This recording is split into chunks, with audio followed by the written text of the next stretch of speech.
तो क्या हाल बा भाई लोग। आज हम बात करे वाला बानी टुनटुन यादव के बारे में।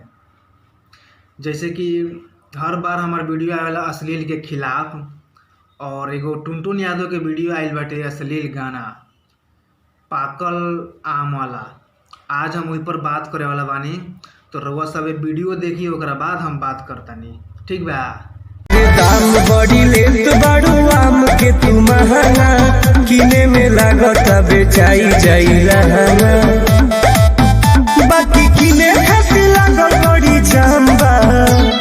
चूस के तू देखो बाबू पागल पागल आंबा हो, सही ना महंगा लागत एकर दाम बा। चूस के तू देखो बाबू पागल पागल आंबा हो। वीडियो देख के तो रउआ लोगन के समझ में आ गइलो कि टुनटुन यादव का कहे के चाहत रहन। टुनटुन यादव तार बहिन चोदा अपना दीदिया के दोनों पकलका आमवा ध के चूसत, ठीक बा। आ ओकर स्वाद देख कितना बेजोर लागता। ई कोनो गाना हटे पाकल पाकल आम ध के चूसा। तार बहिन चोदा अश्लील गाना गावल बंद कर तू, ठीक बा। ऐसन गाना ना चली भोजपुरी इंडस्ट्री में, ऐसन गाना बिहार में ना चली। ऐसन गाना के वजह से ना बिहार बर्बाद होता रे सरवा। ऐसन गाना ना चली बिहार में, ठीक बा। है पाकल आम वाला दोनों एथी आला अपना दीदिया के दोनों पकलका आम ध के चूसना पा गइलो कि खूबे मीठ लागी हुआ मवा। बहिन चोद तहार बहिन चोद ई कोनो गाना हटे सारे। अश्लील गाना गावल बंद कर, ठीक बा।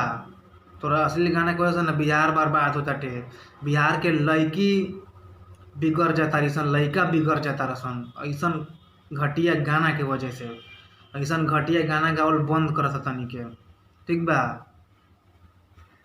आ इतना ना रेलम तारा के जे साफ तार धजिया उड़ा दे, इतना ना रेलम दे, सोच लिया। अश्लील गाना गावल बंद कर तू। बाकी ये हमार वीडियो के रो लेकिन शेयर करी लो, खूबे दबा के शेयर करी लो। वीडियो सारे कुत्ता तक पहुँचे के चाहिए उस साला घटिया रोड छाप कलाकार के पास।